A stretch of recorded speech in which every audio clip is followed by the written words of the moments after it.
1인당 GDP 세계 4위, 부패인식지수 아시아 압도적 1위, 그리고 세계에서 가장 안전한 거리. 지표로 본 싱가포르입니다. 결점이 없는 완벽한 국가에 가깝죠. 하지만 이 화려한 이면에는 건국 이래 60년 넘게 단 한 번의 정권 교체도 허용하지 않은 일당 독재라는 무거운 꼬리표가 그림자처럼 따라붙습니다. 투표는 매번 공정하게 진행되는데 독립 이후 줄곧 한 개 정당만 집권하고 있습니다. 표현의 자유도 엄격히 제한됩니다. 국경 없는 기자회에서 발표한 언론자유지수에 따르면 싱가포르의 2024년 순위는 180개국 중 126위입니다.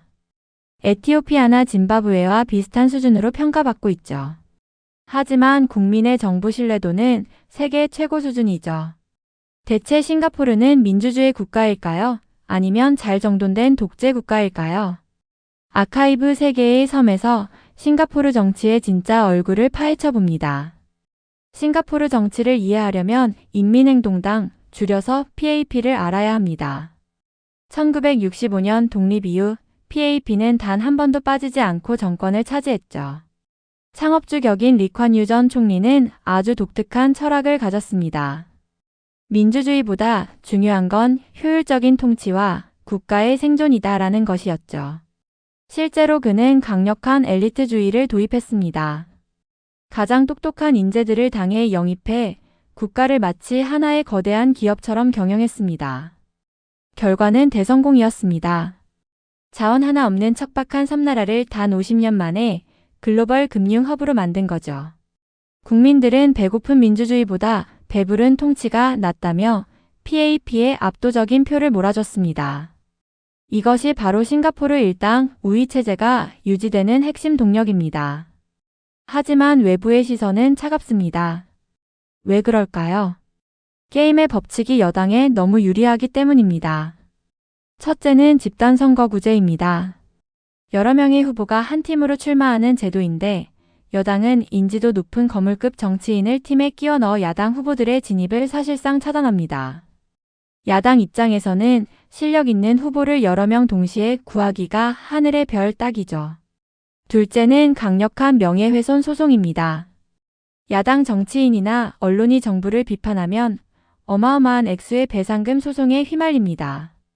개인이 감당할 수 없는 금액이라 정치적으로 파산하는 경우가 많습니다. 셋째는 언론 통제입니다.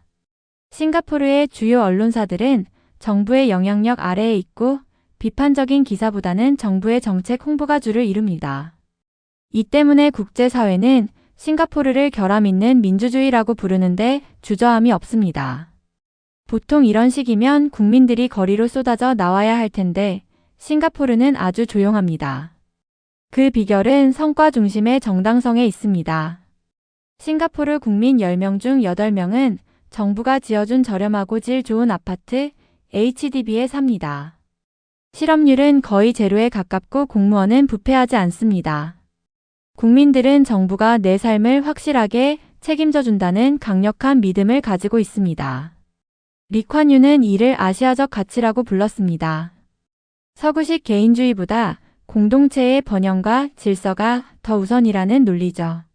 실제로 싱가포르 국민들은 엄격한 법 집행과 자유의 제한을 안전과 경제적 풍요를 위한 필요한 비용으로 받아들이는 경향이 큽니다. 그런데 최근 기류가 변하고 있습니다. 지난 2025년 총선에서도 보았듯이 야당인 노동당의 기세가 심상치 않습니다. 이제 굶주림을 모르는 젊은 세대들은 배부른 것 이상의 가치를 원하기 시작했습니다. 왜 우리는 마음대로 비판하면 안 돼? 다양한 목소리가 반영되어야 하는 거 아냐? 라는 질문을 던지기 시작한 거죠. 이제 막 정권을 이어받은 로런스 웡 총리와 4세대 리더십은 큰 숙제를 안고 있습니다. 과거처럼 강압적인 통치와 경제 성장만으로는 깨어있는 국민들을 완전히 설득하기 어려워졌기 때문입니다.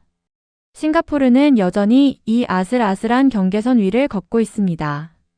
확실한 건 싱가포르의 모델이 전 세계에 자유 없는 번영이 정말 가능한가? 라는 아주 묵직한 질문을 던지고 있다는 점입니다. 여러분은 어떻게 생각하시나요? 경제적 풍요를 위해 개인의 자유를 조금 희생하는 모델, 여러분은 찬성하시나요? 오늘 영상이 유익했다면 구독과 좋아요 부탁드립니다. 감사합니다.